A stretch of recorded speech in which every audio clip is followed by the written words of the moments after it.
രചന അവതരണം മിത്രവിന്ദ. ഏകദേശം 4 മണിയോടുകൂടി കാശിനാഥൻ ഹോസ്പിറ്റലിൽ എത്തിച്ചേർന്നു. പാറു അപ്പോഴേക്കും ഫ്ലോറിൻ്റെ ഡീറ്റെയിൽസൊക്കെ അവൻ അയച്ചു കൊടുത്തിരുന്നു. അത് വെച്ചുകൊണ്ട് കാശി നേരെ അവിടേക്ക് കയറി വന്നു. അവനെ ആദ്യം കണ്ടത് ജാനിയാണ്. അച്ഛ, ഉറക്കെ വിളിച്ചുകൊണ്ടവൾ കാശിയുടെ അടുത്തേക്ക് ഓടിച്ചെന്നു. മകളെയും ചേർത്ത് പിടിച്ചുകൊണ്ട് കാശി വന്നപ്പോൾ രവിശങ്കറും ശ്രീലതയും ഒക്കെ നിറഞ്ഞ മിഴികളോടെ എഴുന്നേറ്റ് നിന്നു. ആദിക്കിപ്പോൾ എങ്ങനെയുണ്ട്? ഡോക്ടർ എന്തെങ്കിലും പറഞ്ഞോ? അവരിൽ നിന്നും അറിഞ്ഞ കാര്യങ്ങളൊക്കെ എല്ലാവരും കൂടി കാശിയോട് വിശദീകരിച്ച് കൊടുക്കുകയും ചെയ്തു. ഒന്ന് കയറി കാണാൻ പറ്റുമോ എന്ന് ഡ്യൂട്ടി ഡോക്ടറോട് കാശി ചോദിച്ചു. എങ്കിലും അവർ വിസമ്മതിച്ചു. രാത്രി 9 മണിക്ക് ഇനി കയറാൻ പറ്റുള്ളൂ, ഇല്ലെങ്കിൽ ഇനി നാളെ രാവിലെ 10 പറഞ്ഞു. അവർ കാശിയെ മടക്കി അയക്കുകയായിരുന്നു. കുറച്ചു സമയം അവരോട് സംസാരിച്ചിരുന്ന ശേഷം കാശിയും പാറുവും കൂടി തിരികെ വീട്ടിലേക്ക് പോകാൻ വേണ്ടി എഴുന്നേറ്റു. ഇന്നലെ രാത്രി വന്നതല്ലേ, അതുകൊണ്ട് നിങ്ങളിനി പൊയ്ക്കോ, ആകെ മടുത്തെല്ലാവരും എന്ന് പറഞ്ഞുകൊണ്ട് രവി അവരെ പറഞ്ഞയക്കുകയും ചെയ്തു. അമ്മേ, നാളെ 10 മണിക്ക് മുൻപ് വരാം. ആദിയെ കാണാൻ പറ്റുമല്ലോ അല്ലേ? ഇറങ്ങുന്നതിന് മുന്നേ ജാനി അമ്മയോട് ചോദിച്ചു. പറ്റും മോളെ, നാളെ ഇനി ICUവിലേക്ക് മാറ്റുമല്ലോ. അത് കഴിഞ്ഞാൽ ഒരുപക്ഷെ നമുക്കൊക്കെ ഇടയ്ക്കൊക്കെ കയറി കാണാൻ പറ്റും, ശ്രീലത പറഞ്ഞു. വൈകാതെ തന്നെ മൂവരും കൂടി ഹോസ്പിറ്റലിൽ നിന്നിറങ്ങി. കാശേട്ടാ, നമുക്കൊരു കോഫി കുടിച്ചിട്ട് പോകാം, വല്ലാത്ത തലവേദനയാണ്. പാർക്കിങ്ങിലേക്ക് ഇറങ്ങി വരുമ്പോൾ പാറു കാശിയോട് ആവശ്യപ്പെട്ടു. കാശി ഒന്ന് മൂളി. ശേഷം ഒരു കോഫി ഷോപ്പിൻ്റെ പേരും മകളോട് പറഞ്ഞു കൊടുത്തു. പരിചിതമായതിനാൽ ജാനി നേരെ അവിടേക്കാണ് പോയത്.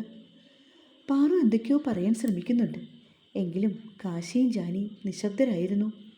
തൻ്റെ മകളുടെ ഭാവി, അതിനെക്കുറിച്ച് മാത്രമാണ് കാശിയുടെ ആലോചന. പുഞ്ചിരിച്ചുകൊണ്ട് പ്രസരിപ്പോടെ താൻ കണ്ട ആദി, അവൻ്റെ കൂടെ തൻ്റെ മകൾ സന്തോഷവതിയായി കഴിയുന്നതും ഓർത്ത് വെറുതെ മനക്കോട്ട കെട്ടിപ്പടുത്തുയർത്തി.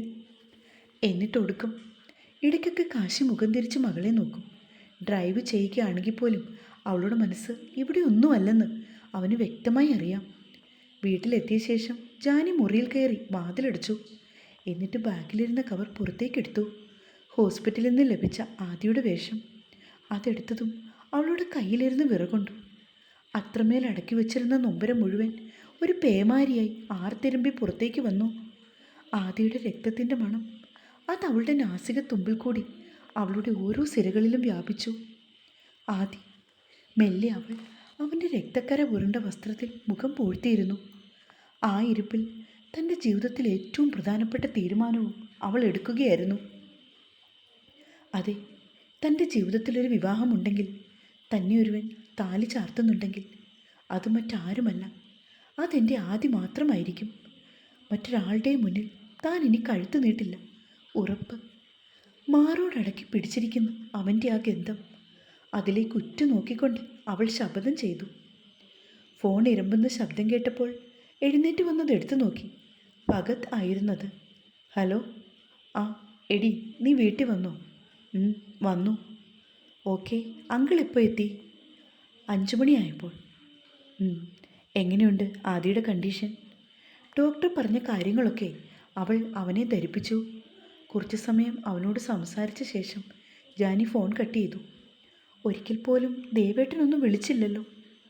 അതോർത്തപ്പോൾ അവൾക്ക് വല്ലാത്ത വിഷമം തോന്നി.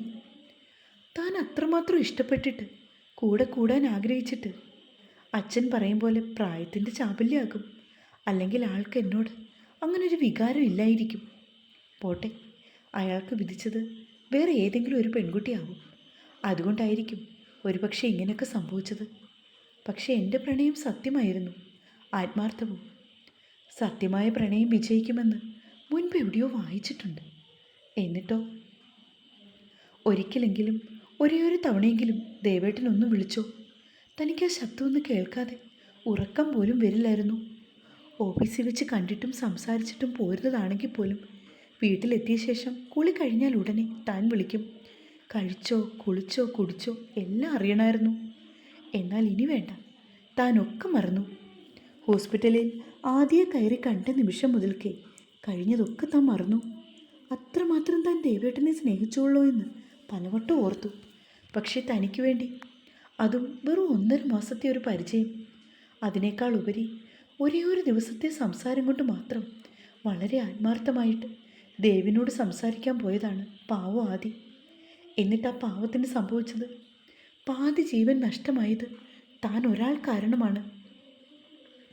തൻ്റെ ജീവിതം കൊണ്ട് പ്രായശ്ചിത്തം ചെയ്തേ തീരൂ. ഒരു നെടുവീർപ്പോടു കൂടി അവൾ എഴുന്നേറ്റു. കുളിച്ച് ഫ്രഷായി പുറത്തേക്ക് ഇറങ്ങി വന്നപ്പോൾ അച്ഛൻ സെറ്റിയിൽ ശിരസ് പിന്നിലേക്ക് ചേർത്ത് വെച്ചുകൊണ്ട് മിഴികൾ പൂട്ടിയിരിപ്പുണ്ട്. അവളും ചെന്ന് അയാളുടെ അടുത്തിരുന്നു. അച്ഛ വിളിച്ചുകൊണ്ട് അവൾ അച്ഛൻ്റെ കൈത്തണ്ടയിൽ പിടിച്ചു. പെട്ടെന്ന് അയാൾ കണ്ണു തുറന്ന് മകളെ നോക്കി. എന്താ മോളെ, എന്താണിത്ര കാര്യമായ ആലോചന? ഏയ് ഒന്നുമില്ല, വെറുതെ. അച്ഛൻ ഇപ്പോൾ കൂടുതലായിട്ടൊന്നും ചിന്തിച്ച് വിഷമിക്കണ്ട.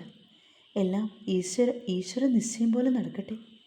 അയാളുടെ കൈത്തണ്ടയിൽ ഒന്ന് അമർത്തിക്കൊണ്ട് അവൾ പറഞ്ഞു. പേര് പോലെ തന്നെ അനിർവചനീയമാണ് നിന്റെ കാര്യങ്ങളല്ലേ? കാശി ചോദിച്ചതും ജാനിക്ക് പെട്ടെന്നൊന്നും മനസ്സിലായില്ല. സാക്ഷാൽ പ്രകൃതിയുടെ ഓരോ ഭാവവും ചലനവും ഒന്നും ആർക്കും പ്രവചിക്കാൻ പറ്റില്ല.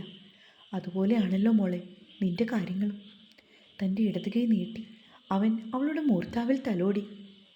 മറ്റാർക്കും പ്രവചിക്കാൻ കഴിയില്ലായിരിക്കും, ശരിയാണ്. പക്ഷെ എനിക്ക് സാധിക്കുമച്ചാ. കഴിഞ്ഞ കാലം എനിക്കറിഞ്ഞൂടാ. എന്നാൽ ഇനി മുതൽ മുന്നോട്ട് എങ്ങനെയാവണമെന്നുള്ളത് എനിക്ക് നിശ്ചയമാണ്. അതതുപോലെ തന്നെ പോകണമെന്നാണ് എൻ്റെ ആഗ്രഹവും തീരുമാനവും. വളരെ ബോൾഡായിട്ട് എന്നാൽ ചെറിയൊരു പ്രസന്നതയോടെ അവൾ കാശിയെ നോക്കി പറഞ്ഞു. വിവാഹത്തിന് കുറച്ച് ദിവസം ബാക്കി നിൽക്കുകയാണ് ആദിയുടെ ആക്സിഡൻറ്റ്. അതും അവൻ തളർന്ന് കിടപ്പായതുകൊണ്ട് ഇനി ഉടനെ ഒരു വിവാഹം അത് സാധിക്കുകയില്ല എന്നുള്ളത് ശ്രീലതയ്ക്കും രവിശങ്കറിനും അറിയായിരുന്നു. വിവാഹകാര്യത്തെക്കുറിച്ച് എന്നതിലുപരി അവരപ്പോൾ മകൻ്റെ ആരോഗ്യം പൂർണ്ണമായും വീണ്ടെടുക്കുന്നതിലാണ് പ്രാധാന്യം കാണിച്ചത്. എന്നാൽ ചില ബന്ധുക്കളൊക്കെ അവരോട് ആരാഞ്ഞപ്പോൾ സത്യത്തിൽ ഒരു മറുപടി പറയാനാകാതെ ഇരുവരും വിഷമിച്ചു. 2 ദിവസങ്ങൾക്ക് ശേഷമാണ് ആദ്യ റൂമിലേക്ക് മാറ്റിയത്. കഴിഞ്ഞ 2 ദിവസവും ജാനിയും അച്ഛനും അമ്മയും ഒക്കെ ആദ്യയുടെ വിവരമന്വേഷിച്ച് അവനെ കാണുവാൻ വേണ്ടിയും കൂടി ഓഫീസിലെത്തിയിരുന്നു. എന്നാൽ ICUവിലേക്ക് പെർമിഷൻ ഇല്ലാത്തതുകൊണ്ട് അവർക്കവനെ കയറി കാണാൻ സാധിച്ചില്ല. അവൻ കൂടുതൽ റിക്കവറായി വരുന്നുണ്ടെന്ന് അച്ഛനും അമ്മയും ഒക്കെ പറഞ്ഞു. ആ സമയത്താണ് ശ്രീലതയുടെ മൂത്ത സഹോദരൻ വിവരം തിരക്കി ഹോസ്പിറ്റലിൽ എത്തിയത്. കാശിയെയും പാർവിനെയും ഒക്കെ അവിടെ വെച്ച് അയാൾ കാണുവാനിടയായി. വിവാഹം അതിനെ ഉടനെ ഉണ്ടാവില്ലല്ലേ? അയാൾ കാശിയോട് ചോദിച്ചപ്പോൾ അവൻ പെട്ടെന്നൊന്ന് പതറി. ഇനിയും കുറച്ച് ദിവസങ്ങളല്ലേ ഉള്ളൂ. പിന്നെ അവനീ കിടപ്പ് കിടക്കുമ്പോൾ എങ്ങനെയല്ലേ? ആളുകളൊക്കെ അറിയിക്കണ്ടേ? ഈ ആക്സിഡൻറ്റിൻ്റെ കാര്യമൊന്നും എല്ലാവരും അറിഞ്ഞു കാണില്ല. ആദ്യയുടെ അമ്മാവൻ വളരെ ഗൗരവത്തിൽ പറഞ്ഞു. എല്ലാം നമുക്ക് വേണ്ട പോലെ ചെയ്യാമെന്ന് പറഞ്ഞു രവിശങ്കർ ഉടനെ തന്നെ ആ വിഷയം പെട്ടെന്ന് കാശിനാഥൻ്റെ ഫോണിലേക്ക് ആരോ വിളിച്ചപ്പോൾ അവൻ ആ കോൾ അറ്റൻഡ് ചെയ്ത് വെളിയിലേക്ക് ഇറങ്ങി. പിന്നെയും ആരൊക്കെയോ ആദ്യം കാണുവാനായി എത്തിയിരുന്നു. അല്പസമയം കൂടി സംസാരിച്ച ശേഷം കാശിയും പാർവതിയും അവരോട് യാത്ര പറഞ്ഞിറങ്ങി. തൊട്ടടുത്ത ദിവസമാണ് ആദ്യ റൂമിലേക്ക് മാറ്റിയത്. എല്ലാം നഷ്ടപ്പെട്ടവനെ പോലെ അവനെ കണ്ടപ്പോൾ ശ്രീലതയുടെ ഉള്ളം വേദന കൊണ്ട് വിങ്ങി. മോനെ, അരികിലിരുന്നവർ അവൻ്റെ നെറുകയിൽ തലോടി. വേദനയുണ്ടോടാ? ഏയ് ഇല്ലമ്മേ. പിന്നെന്താ മോനൊന്നും മിണ്ടാതെ കിടക്കുന്നത്? ഏയ് ഒന്നുമില്ല, വെറുതെ. സാരമില്ലെന്നേ, വിഷമിക്കണ്ടടാ. എന്തോ ഒരു വലിയ ദുരന്തം അതെൻ്റെ മോനെ അപഹരിച്ചുകൊണ്ട് പോകുവാനിരുന്നതാ. ഗുരുവായൂരപ്പൻ്റെ അനുഗ്രഹം കൊണ്ട് മാത്രമാണ് നിന്നെ ഞങ്ങൾക്ക് തിരികെ ലഭിച്ചത്. നിൻ്റെ ആയുസ് അത് ഈശ്വരൻ തന്നല്ലോ, അത് മാത്രം മതി ഈ അച്ഛനും അമ്മയ്ക്കും. എൻ്റെ പൊന്നുമോൻ, മറ്റൊന്നും ഓർത്തിപ്പോൾ വിഷമിക്കണ്ട. അമ്മയുടെ വാക്കുകൾ കേട്ടപ്പോൾ ആദിയുടെ മിഴികൾ നിറഞ്ഞൊഴുകി. അവൻ്റെ ഇടത്തെ ചെന്നിയിലൂടെ ഒഴുകി വന്ന മിഴിനീർ തുടച്ചുകൊണ്ട് രവിശങ്കർ അടുത്തേക്ക് വന്നു. എന്താ അതി, കൊച്ചു കുട്ടികളെപ്പോലെ കരയുവാണോ നീ? എടാ, കൂടിപ്പോയ 1 മാസം, അത് കഴിഞ്ഞാൽ പിന്നെ നീ ആക്റ്റീവായിട്ട് എഴുന്നേൽക്കും.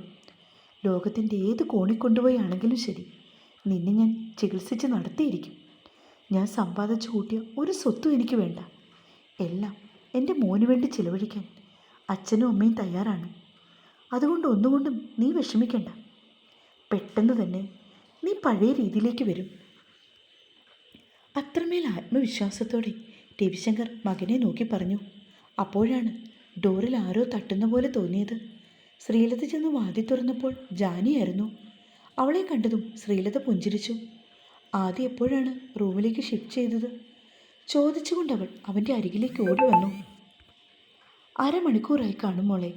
ഡോക്ടർ റൗണ്ട്സിൽ നിന്ന് നേരത്തെ എത്തിയിരുന്നു. ഇവിടെ ഇന്ന് സർജറി ഡേ ആണ്.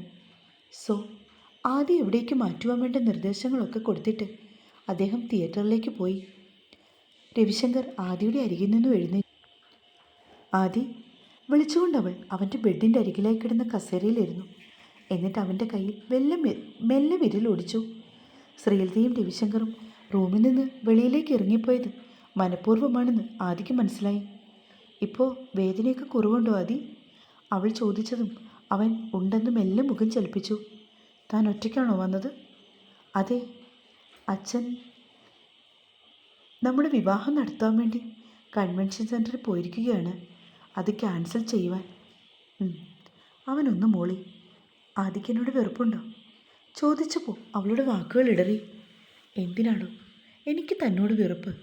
അതിന് മാത്രം ഒരു ദ്രോഹവും താൻ എന്നോട് ചെയ്തിട്ടില്ലല്ലോ. ഞാൻ കാരണമല്ലേ ആദിക്ക് ഇങ്ങനെയൊക്കെ സംഭവിച്ചത്? എനിക്ക് വേണ്ടി ദേവേട്ടനോട് സംസാരിക്കാൻ പോയതല്ലേ? എന്നിട്ട് ഒടുക്കം അതിങ്ങനെയൊക്കെ അവസാനിച്ചല്ലോ. അതൊന്നും സാരമില്ലടോ. അതല്ലെങ്കിൽ വേറൊരു രീതിയിൽ എൻ്റെ ജീവിതം ഇങ്ങനെയൊക്കെ ആകണമെന്ന് മുകളിലുള്ളവർ തീരുമാനിച്ചു വിട്ടതാ. അതൊക്കെ അങ്ങനെ തന്നെ നടക്കേണ്ട രീതിയിൽ നടക്കും. താനതിന് വിഷമിക്കുമൊന്നും വേണ്ട. അപ്പോഴേക്കും അവളുടെ മിഴികൾ നിറഞ്ഞു തൂവി. ആദിയുടെ കൈത്തണ്ടയിലേക്ക് മുഖം ചേർത്ത് അവൾ വിങ്ങിപ്പൊട്ടി. ഏയ് ജാനി, ഇങ്ങനെ കരയാനും മാത്രം ഒന്നും സംഭവിച്ചില്ലല്ലോ.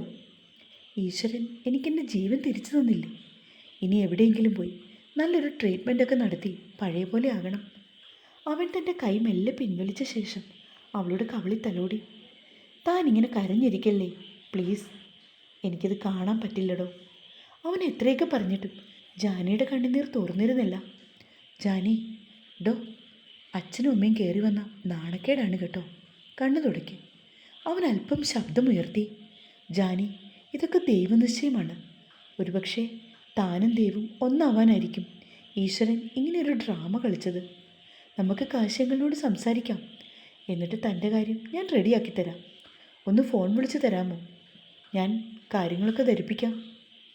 ആദി, ഞാനൊരു കാര്യം പറഞ്ഞാൽ ആദി സമ്മതിക്കുമോ? പെട്ടെന്നവൾ മുഖമുയർത്തി അവനെ നോക്കി. ശേഷം ഒഴുകി വന്ന കണ്ണുനീർ വലം കൈ കൊണ്ട് തുടച്ചു മാറ്റി. താൻ പറയടോ, എന്താ കാര്യം? ആദി, ഞാൻ ഒരുപാട് ആലോചിച്ച് തീരുമാനമെടുത്തതാണ്. ഇതിൻ്റെ പേരിൽ ആദി എന്നോട് എതിരൊന്നും പറയരുത്. ഇല്ലെന്നേ. താൻ ആദ്യം എന്താണെന്ന് പറ, കേൾക്കട്ടെ. നേരത്തെ കുറിച്ച മുഹൂർത്തത്തിൽ തന്നെ നമ്മുടെ വിവാഹം നടക്കും. ആർഭാടമായിട്ടൊന്നും വേണ്ട. ആ ചടങ്ങ് മാത്രം നടത്തിയാൽ മതി. ആദിക്ക് എന്നെ വിവാഹം കഴിക്കാൻ പറ്റില്ലേ? അവൻ അവളെ തുറച്ചു നോക്കി. എന്ത് വിവരക്കേടാണ് താനീ പറയുന്നതൊക്കെ? നമ്മുടെ വിവാഹമോ? അതൊരിക്കലും നടക്കില്ല.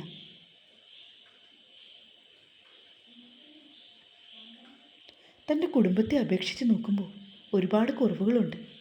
അതും പണത്തിൻ്റേതായ കുറവുകൾ മാത്രം. കാര്യങ്ങളൊക്കെ പറഞ്ഞു കഴിയുമ്പോൾ കാശ്യങ്ങൾ ഈ വിവാഹത്തിന് സമ്മതിക്കുമടോ? താനിപ്പോൾ എന്നോട് ഇങ്ങനെ ആവശ്യപ്പെട്ടത് എന്തിനാണെന്നറിയോ? തൻ്റെ ഉള്ളിലെ കുറ്റബോധം. അതുകൊണ്ട് മാത്രമാണ്. അല്ലാതെ ദേവിനോട് വെറുപ്പായിട്ടോ ഇഷ്ടമില്ലാഞ്ഞിട്ടോ ഒന്നുമല്ല. ശരിയല്ലേ ജാനി? ആദ്യം ചോദിച്ചതും അവൾ ഒന്നും മിണ്ടാതെ മുഖം കുനിച്ചു. തുടരും.